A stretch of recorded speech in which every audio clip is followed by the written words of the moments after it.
अस्सलामुअलैकुम नाज़रीन व सामईन, आपका हमारे ATR उर्दू चैनल में खैर मकदम और इस्तकबाल है। आज हम आपके सामने क्लास 12th का ये क्वेश्चन पेपर यानी जो क्वार्टरली एग्जामिनेशन 2025 का जून के मंथ में हो रहा है उसका ये क्वेश्चन पेपर है। जो क्वेश्चन पेपर आपके सामने है उसमें ये हिदायत की गई है कि हर किस्म के सवालात के मातहत दिए गए हिदायत पर अमल कीजिए। इंस्ट्रक्शन पर आपको अमल करना है, उसको फॉलो करना है, उसी के मुताबिक आपको जवाबात अपने देने हैं। तो यहाँ अब एक और अहम नोट आपके सामने है कि 1 से 70 जो सवालात हैं वो आपके ऑब्जेक्टिव होंगे, उसके 4 मुतबादिल होंगे, 4 ऑप्शंस होंगे जिसमें से कोई एक सही है, यानी एक विकल्प उसमें सही होगा। आपके जरिए इंतखाब किए हुए जवाब को हमारी शीट में सिर्फ ब्लू या सियाह बॉल पेन से निशानदही करना है, उसको यानी अपने को जो कॉपी मिली है उसको गोला करना है। कोई 40 सवालात के जवाब दीजिए, सिर्फ 70 में 40 के ही आपको जवाबात देने हैं। तो आइए अब यहाँ से हम सवालात देखते हैं। सवाल नंबर 1 है आपके सामने कि निसाबी किताब का पहला सबक नज़ीर अहमद की कहानी अदब के लिहाज से क्या है। अदब के लिहाज से पूछा है कि ये जो सबक है आपका पहला वो अदब के कौन से जुमरे में आएगा, किस सिन्फ में आएगा, तो वो खाका है। ऑप्शन डी इसका करेक्ट है। सवाल नंबर 2 है, कह रहा है कि मिर्जा फरहतुल्लाह बैग ने किस शख्स का खाका लिखा है, यानी फरहतुल्लाह बैग एक राइटर हैं जिसने एक व्यक्ति का खाका लिखा है, उसका नाम क्या है। तो उन्होंने अपने उस्ताद का खाका लिखा है, डिप्टी नज़ीर अहमद का। ऑप्शन सी करेक्ट है। सवाल नंबर 3 है कि बेहतरीन खाका किसे कहा जा सकता है। बेहतरीन खाका की डेफिनेशन क्या हो सकती है। ऑप्शन ए में दिया है कि जिसमें सवाने हो, क्या वो बेहतरीन खाका होगा, यानी जिसमें बायोग्राफी हो। उसके बाद है कि जिसमें आंखों देखे वाकयात हों, यानी ऑप्शन ए का बी से बिल्कुल अलग है कि आप ऐसे वाकयात को लिखिए जिसमें जो आपने देखा है। इसी तरह से सी में है जिसमें शख्सियत यानी पर्सनालिटी के दिलचस्पी यानी इंटरेस्टिंग जो उसका पार्ट है उस शख्सियत का, सिर्फ उसी पार्ट को आप दें जिसमें शख्सियत के दिलचस्प पहलू हों। ऑप्शन डी में है कि जिसमें ये सारी खूबियां तवाज़ुन में कायम हो, यानी बिल्कुल न ज़्यादा हो न कम हो और ये तीनों खूबियां उसमें हो। तो ऑप्शन डी इसका करेक्ट है कि यही सही है कि जिसमें सवाने हो, आंखों देखे वाकयात हों, शख्सियत के दिलचस्प पहलू हों और ये तवाज़ुन में हो, तो वो बेहतरीन खाका है। सवाल नंबर 4 है कि मदरसा में फरहतुल्लाह बैग के साथ कौन पढ़ता था।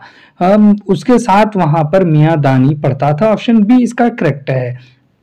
सवाल नंबर 5 है कि तालीम देने से इनकार कर देने पर फरहतुल्लाह बैग टस से मस क्यों नहीं हुए। टस से मस एक मुहावरा है, नहीं हुए तो क्यों नहीं हुए थे। क्या जिद्दी होने की वजह से? बिल्कुल भी नहीं। शरारती होने की वजह से? ये भी नहीं। इल्म का शौक होने की वजह से? बिल्कुल इल्म का शौक होने की वजह से टस से मस नहीं हुए। सी ऑप्शन बिल्कुल करेक्ट है, जबकि डी में दिया उस्ताद के डर की वजह से, ये भी गलत है। तो सी करेक्ट है। सवाल नंबर 6 में है कि उर्दू अदब का शाहकार खाका किसे तस्वुर किया गया। शाहकार खाका यानी बेहतरीन खाका, जिसको आप आइडियल कह सकते हैं, ऐसे खाका किसको तस्वुर किया गया। डॉक्टर नज़ीर अहमद की कहानी को, या नाम देवमाली को, या कुंदन को, या तीन गोले को। बेहतरीन खाका ऑप्शन ए है, इसी को करार दिया गया है जो मिर्जा फरहतुल्लाह बैग ने लिखा है और अपने उस्ताद नज़ीर अहमद का लिखा है। इसी तरह से सवाल नंबर 7 है कि आजकल आम तौर पर किन लोगों के खाके लिखे जा रहे हैं। अदीबों के, शायरों के, मशहूर शख्सियात के, इनमें से सभी के आजकल लिखे जा रहे हैं। ऑप्शन डी करेक्ट है। सवाल नंबर 8 है कि मिर्जा फरहतुल्लाह बैग के ताल्लुक से क्या सही है।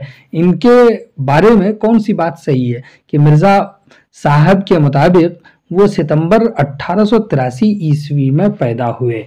ऑप्शन ए में ये दिया है सवाल नंबर 8 का। क्या ये सही है? तो कह रहे हैं ये बिल्कुल भी नहीं, सही नहीं। उनके वालिदा के इंतकाल के बाद उनकी खाला ने उन्हें औलाद की तरह पाला? नहीं। उनके मज़ामीन के मजमूए का नाम मज़ामीन फरहत है? बिल्कुल उनमें से कोई नहीं, तो ये भी नहीं। ऑप्शन सी करेक्ट है। चलिए सवाल नंबर 9 देखिए कि सवाल नंबर 9 में है कि इनमें से कौन सी तख्लीक अफसाना नहीं है। पूछा कि कौन सी ऐसी चीज़ है जो उनकी तख्लीक तो है लेकिन वो अफसाना नहीं है, तो क्या तौबा टैक्सिंग अफसाना है, नज़ीर अहमद की कहानी ये खाका है, ऑप्शन बी करेक्ट है, प्रॉमिस ये भी जिलानी बानो का अफसाना है, इब्राहिम सक्का ये भी अफसाना है, तो ऑप्शन बी इसका करेक्ट है। सवाल नंबर 10 है कि मिर्ज़ा फरहतुल्लाह बैग शेरखानी में किस तरह की गलतियां किया करते थे, तो वो शेरखानी में एराब की गलती करते थे, ऑप्शन बी इसका करेक्ट है। सवाल नंबर 10 है कि मजमून किस तरह का अदब है, मजमून अदब है तो किस तरह का अदब है, तो मजमून गैर अफसानवी अदब है, ऑप्शन बी इसका करेक्ट है। सवाल नंबर 12 है कि किस तहरीक ने मजमून के लिए मुआफिक माहौल कायम किया, किस तहरीक ने, किस मूवमेंट ने मजमून के लिए, तो तहरीक सर सैयद ने, ऑप्शन बी इसका करेक्ट है। इसी तरह से सवाल नंबर 13 है कि खाक की तह में कौन सा नायाब खजाना दबे हुए हैं, तो उसमें मिट्टी का तेल दबा हुआ है, ऑप्शन ए इसका करेक्ट है। सवाल नंबर 14 है कि रॉकफेलर किस चीज की तिजारत करते थे, किस चीज की तिजारत करते थे, मिट्टी के तेल की, ऑप्शन डी इसका करेक्ट है। सवाल नंबर 15 है तिजारत करने वाले को क्या कहते हैं, उन्हें ताजिर कहते हैं, ऑप्शन बी इसका करेक्ट है। सवाल नंबर 16 है कि मिट्टी का तेल के मजमून निगार कौन है, ये एक मजमून है, इसके राइटर कौन है, इसके लिखने वाले हैं ख्वाजा हसन निजामी, ऑप्शन बी इसका करेक्ट है। सवाल नंबर 17 है कि ख्वाजा हसन निजामी के ताल्लुक से क्या सही है, ख्वाजा हसन निजामी के ताल्लुक से क्या सही है, तो यहाँ पढ़ना पड़ेगा, पढ़िए देखिए। नंबर ए में दिया है कि उनके वालिदैन ने उनका नाम कासिम अली रखा था, बिल्कुल। बी में है कि 1878 में दिल्ली में पैदा हुए, ये भी बिल्कुल सही है। सी में अल्लामा इकबाल ने उन्हें ख्वाजा हसन निजामी लिखना शुरू किया और वो इसी नाम से मशहूर हुई, ये भी बात सही। इनमें से सभी, ऑप्शन डी इसका करेक्ट है। सवाल नंबर 18 है इनमें से कौन अदीब श्री कृष्ण पर किताब लिखे हैं, इनमें से कौन है, तो वो ख्वाजा हसन निजामी है, ऑप्शन बी करेक्ट है, किशन कन्हैया। सवाल नंबर 19 है कि दर्ज झैल में कौन सा हकायक सही है, तो इसमें देखिए ऑप्शन ए से डी तक पढ़ना पड़ेगा और फिर हकायक का पता चलेगा आपको। तो मिट्टी का तेल मिर्जा फरहतुल्लाह बैग का लिखा मजमून है, नहीं। डिप्टी नज़ीर अहमद उर्दू अदब के मशहूर नावल निगार है, करेक्ट है। डिप्टी नज़ीर अहमद के उस्ताद मिर्जा फरहतुल्लाह बैग हैं, तो देखिए फरहतुल्लाह बैग क्या कह रहा है कि डिप्टी नज़ीर अहमद के उस्ताद, तो ये भी नहीं है, तो ऑप्शन डी में है कि नज़ीर अहमद की कहानी के खाका निगार डिप्टी नज़ीर अहमद हैं, नहीं, तो ऑप्शन बी में आया, ऑप्शन बी करेक्ट है। सवाल नंबर 20 है कि मिट्टी का तेल के मजमून निगार ख्वाजा हसन निजामी के बारे में क्या सही है, उन्होंने दरगाहों और खानकाहों की इस्लाह का बेड़ा उठाया था, बिल्कुल। उन्होंने हिंदू तीर्थ स्थानों की यात्रा की थी, बिल्कुल। उन्होंने हिंदू साधुओं से फलसफा वेदांत सीखा था, ये भी सही है। इनमें से सभी हो जाएगा, इसका ऑप्शन डी करेक्ट है। इसी तरह से सवाल नंबर 21 है कि मजमून निगार के मुताबिक पेट के लिए खानों में सबसे ज्यादा जरूरी खाना कौन सा है, तो सुबह का नाश्ता है, ऑप्शन ए करेक्ट है इसका। इसी तरह से सवाल नंबर 22 है इफ्तार किस लफ्ज से निकला है, ऑप्शन बी करेक्ट है, फतूर से निकला है। सवाल नंबर 23 है कि नाश्ता किस जुबान का लफ्ज है, नाश्ता अरबी जुबान का लफ्ज है, ऑप्शन ए करेक्ट है। इसी तरह से सवाल नंबर 24 है कि भूख तोड़ने की इस्तिलाह क्या है, तो भूख तोड़ने की इस्तिलाह है, ऑप्शन डी नाश्ता है। सवाल नंबर 25 है कलमी किताब से क्या मुराद है, पढ़ के देखिए, छापा खाना में छपी किताब, तो ये नहीं है।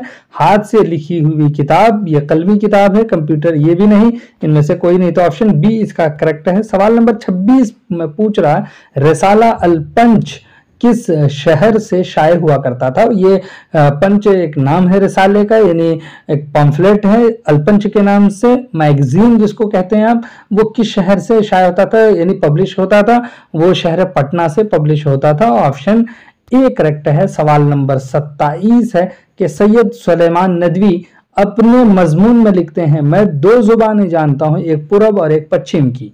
यहाँ पूरब की जुबान से क्या मुराद है, यहाँ पूरब की जुबान से मुराद है अरबी, तो ऑप्शन सी इसका करेक्ट हो जाएगा। सवाल नंबर 28 है, सैयद सुलेमान नदवी के ताल्लुक से क्या सही है? शिबली नोमानी उनके उस्ताद थे, बिल्कुल करेक्ट है। उनकी वाबस्तगी अल हिलाल से भी जारी रही, ये भी करेक्ट। मुख्तसर अलालत के बाद कराची में इंतकाल हुआ, ये भी सही। इनमें से सभी सही हैं, ऑप्शन डी करेक्ट है। सवाल नंबर 29 है, बस्ती देसना, ये नाम है देसना और ये बस्ती का नाम है देसना, किस जिला में वाक़ है? अगर फिलहाल की बात हो तो ये नालंदा जिला में है, क्योंकि इसी बस्ती से ताल्लुक है सैयद सुलेमान नदवी का।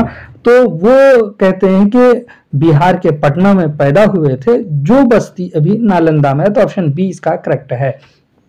सवाल नंबर 30 है कि बाज पुराने लफ्जों की नई तहकीक क्या है? तो ये एक मजमून है, ऑप्शन सी करेक्ट है। सवाल नंबर 31 है कि सुर्खी किसकी इस्तिलाह है? ये उन्वान की इस्तिलाह है, ऑप्शन सी करेक्ट है। सवाल नंबर 32 है, किस्सा गोई की मुख्तसर सूरत किस सिंफ की खुसूसियत है? तो वो अफसाने की खुसूसियत है, ऑप्शन डी करेक्ट है। सवाल नंबर 33 है कि उर्दू के पहले अफसाना निगार कौन है? इसके पहले अफसाना निगार हैं Krishan Sajjad Haider Yildirim, option B correct है। सवाल नंबर 34 है, अफसाना के ताल्लुक से क्या सही है? क्या सही है? वो तहरीरी किस्सा जिसे एक नशिस्त में पढ़ लिया जाए, बिल्कुल करेक्ट। फिक्शन की ये सबसे मुख्तसर शक्ल, ये भी करेक्ट करें कि इसका लाजमी उनसुर वहदत तअस्सुर है, ये भी करेक्ट। इनमें से सभी हो जाएगा, ऑप्शन डी इसका करेक्ट आंसर यही होगा। सवाल नंबर 35 में पूछ रहा है कि हिंदू और सिख पागलों को किस मुल्क के हवाले किया जा रहा था? तो हिंदुस्तान के हवाले किया जा रहा था, ऑप्शन सी करेक्ट है। सवाल नंबर 36 है कि एंग्लो इंडियन पागल किस वार्ड में थे? यूरोपियन वार्ड में थे, ऑप्शन ए करेक्ट है। सवाल नंबर 37 है, अफसाना तौबा टेक सिंह में किस पागल खाने की कहानी है? तो इसमें लाहौर के पागल खाने की कहानी है, ऑप्शन बी करेक्ट है। सवाल नंबर 38 आपके सामने है कि बिशन सिंह के मुस्लिम दोस्त का नाम क्या है? तो फजलुद्दीन, ऑप्शन ए करेक्ट है। सवाल नंबर 39 है कि सादत हसन मंटू कौन हैं?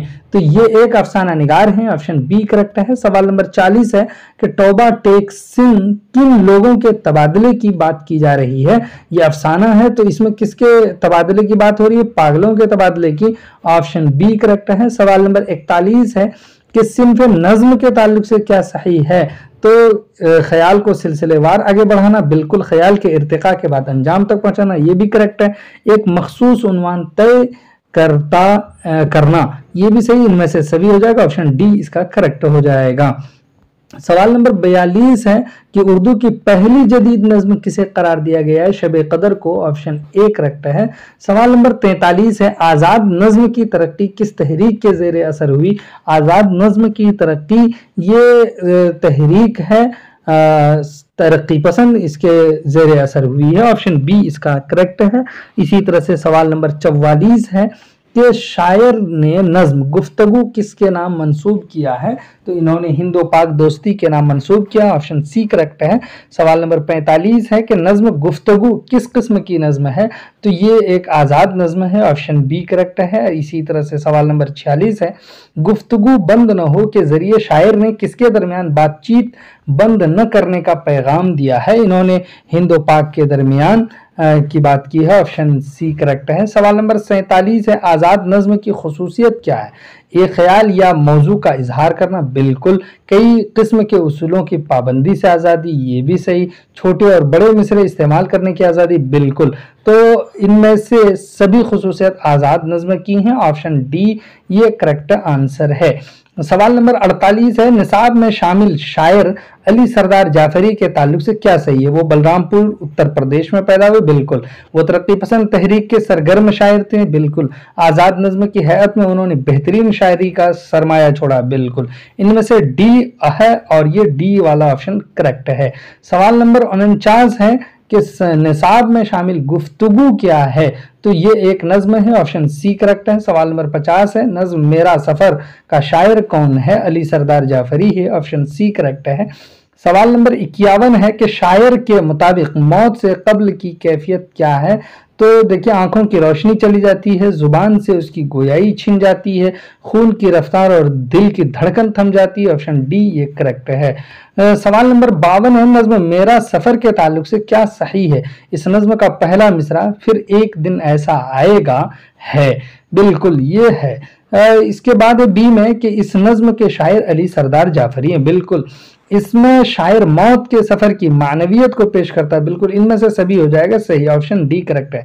सवाल नंबर 53 है कि गालिब उर्दू के किस जुबान में शायरी करते थे उर्दू के अलावा, यानी इसके अलावा वो फारसी में करते थे। ऑप्शन ए करेक्ट है। सवाल नंबर 54 है कि गजल किस सिंफ से पैदा हुई है। गजल किस सिंफ से पैदा हुई है, किससे निकली है, तो कसीदा से गजल निकली है। ऑप्शन नंबर सी इसका करेक्ट है। इसी तरह से सवाल नंबर 55 है कि गजल के ताल्लुक से क्या सही है। इसके हर शेर में ख्यालात बदल जाते हैं। इसके पहले शेर के दोनों मिसरे आमतौर पर हम काफी हमददीफ होते हैं, बिल्कुल।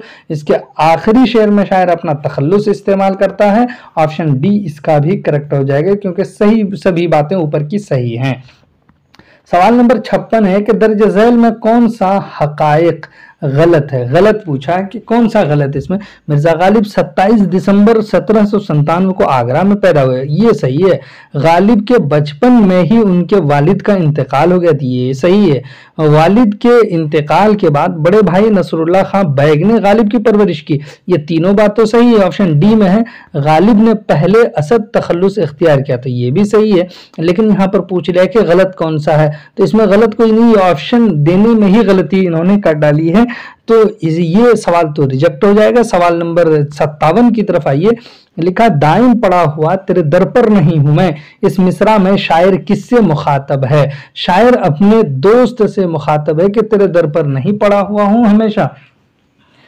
तो अगर इस तरह से आप देखेंगे तो वो भी हो सकता है, लेकिन अगर आप इसको दूसरी मानवियत से देखें, ये मुखातब किन से हो रहा है इस गजल में, बादशाह भी मुराद हो सकता है कि हम आपके ही दरबार में हमेशा नहीं पड़े हुए हैं। दायम पड़ा हुआ तेरे दर पर नहीं हूं मैं। तो चलिए सवाल नंबर 58 की तरफ के। सवाल नंबर 58 है कि किस शायर ने खुद को वजीफा खार कहा है। तो गालिब ने कहा है गालिब वजीफा खार हो दो शाह को दुआ। सवाल नंबर 59 है कि दर्ज झैल में कौन गालिब की शामिल निसाब पहली गजल का काफिया नहीं है। कौन सी पहली गजल का काफिया नहीं है, तो चाकर, ऑप्शन डी इसका करेक्ट है। सवाल नंबर 60 है गालिब ने पेंशन के सिलसिले में किस शहर का सफर किया। तो पेंशन के लिए उन्होंने कलकत्ते का सफर किया है, ऑप्शन डी करेक्ट है। सवाल नंबर 61 है कि अली सरदार जाफरी 1967 ईस्वी में पद्मश्री से नवाजे गए। इस जुमले में पद्मश्री क्या है, तो पद्मश्री एक खिताब है, ऑप्शन डी इसका करेक्ट है। सवाल नंबर 62 है यूं ही गर रोता रहा गालिब तो ए अहले जहां। इस मिसरा में गालिब क्या है, तो गालिब तखल्लुस है, ऑप्शन बी इसका करेक्ट है। सवाल नंबर 63 है कि हुकूमत की तरफ से जो एजाजी नाम दिए जाते हैं उसे क्या कहते हैं। हुकूमत की तरफ से जो नाम मिलता है उसको खिताब कहते हैं, ऑप्शन बी करेक्ट है। सवाल नंबर 64 है शायर अपने अशार में जो नाम इस्तेमाल करता है उसे क्या कहते हैं। जो नाम इस्तेमाल करता है उसे तखल्लुस कहते हैं अदबी इस्तिलाह में, ऑप्शन डी करेक्ट है। सवाल नंबर 65 है शायर की जमा क्या है, तो शायर की जमा शुअरा है, ऑप्शन डी करेक्ट है। सवाल नंबर 66 है उर्दू का लफ्जी मतलब क्या है। जो उर्दू लफ्ज है उसका मतलब क्या है। डिक्शनरी के अकॉर्डिंग तो कह रहे हैं कि लफ्जी मतलब लश्कर है, ऑप्शन ए करेक्ट है। सवाल नंबर 67 है इम्तिहान गाह कवायद के लिहाज से क्या है, तो ये इसमें ज़र्फ है, ऑप्शन बी करेक्ट है। सवाल नंबर 68 है कि दो ऐसे अल्फाज जिनका तलफ़ुज़ एक जैसा हो लेकिन इमला और माना मुख्तलिफ हो। इमला भी अलग हो और माना भी मुख्तलिफ हो, लेकिन वो दो अल्फाज हैं जिसका तलफ़ुज़ सेम है, उसे क्या कहते हैं, तो उसे हम सौत अल्फाज कहते हैं, ऑप्शन ए करेक्ट है। सवाल नंबर 69 है कि अर्ज का हम सौत लफ्ज क्या है, तो अर्ज है, ऑप्शन डी करेक्ट है। तो सवाल नंबर 70 में पूछ रहा है कि वो लफ्ज जो इसम के बदले में इस्तेमाल की जाती है उसे क्या कहते हैं, उसे जमीर कहते हैं, ऑप्शन बी करेक्ट है। देखा आपने 70 सवालात आपके हमने सॉल्व कर दी, इसमें से जो भी 40 आपने किया वो आप मैच कर लीजिएगा, देख लीजिएगा आपके कितने सही हुए। تو اب یہاں پر مختصر جو ہے جواب والے سوالات ہیں، تو اس کو آپ کو سالو کرنا ہے، لکھنا بھی پڑے گا کس کا ہے. جیسے کہ یہاں پر مرزا فرحت اللہ بیگ کون ہیں؟ یہ ایک ادیب ہیں، خاکہ نگار ہیں، انشائیہ نگار ہیں. اس طرح سے اس کے جوابات ہیں. میاں دانی مولوی صاحب کے گھر کیوں جاتے تھے؟ پڑھنے جاتے تھے. یہ اس کا آنسر بنے گا.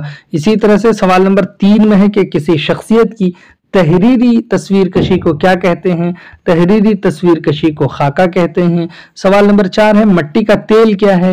مٹی کا تیل یہ قدرتی نعمت ہے جو زمین سے نکلتا ہے، ایک چکنا گندا پانی، اس کو ہم مٹی کا تیل کہتے ہیں. اسی طرح سے سوال نمبر 5 ہے مٹی کے تیل کی 2 خوبیاں بیان کیجئے. نمبر یا خوبی بیان کرنے کے لیے کہا ہے کہ اس کو ہم کیا کرتے ہیں؟ چراغ میں ڈال کر جلاتے ہیں. اسی طرح سے اس زمانے میں آپ کہہ سکتے ہیں کہ مشینوں میں ڈال کر کے اس کا استعمال کرتے ہیں، اس سے روشنی حاصل کرتے ہیں. تو یہ ہیں ان کی خوبیاں، آپ بھی اپنے اکارڈنگ لکھ سکتے ہیں. 6 میں نظم میرا سفر کا پہلا شعر وہ لکھیے. لفظ نہار کی اصلیت پوچھا ہے. بعض پرانے لفظوں کی نئی تحقیق کس کتاب سے ماخوذ ہے؟ تو یہ پوچھا ہے. ہندوستان اور پاکستان کے درمیان ہمیشہ کشیدگی کیوں برقرار رہتی ہے؟ یہ ہے. علی سردار جعفری کی شاعری کا تعلق کس تحریک سے تھا؟ اسی طرح سے شاعر نے ہند و پاک کشیدگی کا حل کس طرح کرنے پر زور دیا؟ یہ سب سوالات بہت ایزی ہیں. سید سلیمان ندوی کو ماہر لسان کیوں کہا جاتا ہے؟ یہ بھی ہے. اب اس کے بعد یہاں 13 نمبر میں شاعر کے مطابق کس کے مرنے کے بعد لوگ اسے یاد کریں گے؟ کیوں یاد کریں گے؟ مٹی کے تیل کی بدبو کی وجہ سے لوگ کیا کرتے ہیں؟ حضرت نظام الدین اولیاء کی سوانح کس نے لکھی ہے؟ سرخی یعنی عنوان سیاہی سے سرخی کیسے بن گیا؟ محمد حسین آزاد نے جدید شاعری کے موضوع پر لیکچر کہاں دیا تھا؟ کیا علی سردار جعفری پدم شری اور بھارتی گیان پیٹھ دونوں ایوارڈ سے نوازے گئے؟ غالب کا شہر آگرہ سے کیا رشتہ ہے؟ والد کے انتقال کے بعد غالب کن کی سرپرستی میں رہے؟ کچھ سوالات تو ایسے ہیں جو آپ کے آبجیکٹو میں آ گئے ہیں، یہاں پر بھی آپ اس کا آنسر دے سکتے ہیں. بہت ایزی ہے. اس طرح سے اب یہاں 21 سے 28 تک تفصیلی جوابات والے سوالات ہیں. کسی 4 سوالوں کا ہی جواب دینا، ہر ایک کے لیے 5 نمبر مختص ہے، صرف 4 کا. تو اب یہ دیکھیں 21 نمبر کا آپ سالو کر رہے ہیں کہ موضوعات میں سے کسی ایک پر مضمون لکھنا ہے. آپ کو 3 عنوان ہے، یا تو مولانا ابوالکلام آزاد پہ لکھیے، یا پھر آپ کی کوئی ایسی پسندیدہ کتاب ہے جس کو آپ بہت پسند کرتے ہیں اس پر لکھ دیجئے، رمضان المبارک کے مہینے پر لکھ دیجئے. اسی طرح سے اپنی چھوٹی بہن کو ایک خط لکھیے جس میں نماز قائم کرنے کی تلقین کی جائے. یعنی سوال نمبر 22 کو اگر سالو کر رہے ہیں تو خط لکھنا پڑے گا آپ کو. اگر آپ 21 کر رہے ہیں تو آپ کو ایک مضمون لکھنا پڑے گا. اب سوال نمبر 23 ہے. یہاں پر آپ سے کہہ رہا ہے کہ مولوی صاحب اپنے شاگردوں سے کیوں غصہ ہو گئے تھے؟ نظم میرا سفر کا مرکزی خیال کیا ہے؟ شامل نصاب شاعر کا کوئی 2 اشعار اپنے یاد سے خوشخط لکھیے. بہت اچھے رائٹنگ میں لکھنا ہے آپ کو. آزاد نظم پر ایک مضمون کم از کم 10 جملوں میں لکھیے. بعض پرانے لفظوں کی نئی تحقیق کے فوائد اپنی زبان میں لکھیے. شہر اس میں نکرہ کی مثال ہے جبکہ پٹنہ اس میں معرفہ کی، ایسا کیوں؟ اس کو آپ سمجھائیے. تو یہ آپ کیسے سمجھائیں گے؟ یہ آپ کو لکھنا ہے. تو اس طرح سے آپ نے جو سوالات تھے اس کو یہاں پر سالو کیا ہے. اگر کہیں پر کوئی ڈاؤٹ ہے، کچھ آپ کو پوچھنا ہے تو ضرور ہم سے کمنٹ میں پوچھ لیجئے. آپ کانٹیکٹ کر سکتے ہیں. تب تک کے لیے خدا حافظ. السلام علیکم.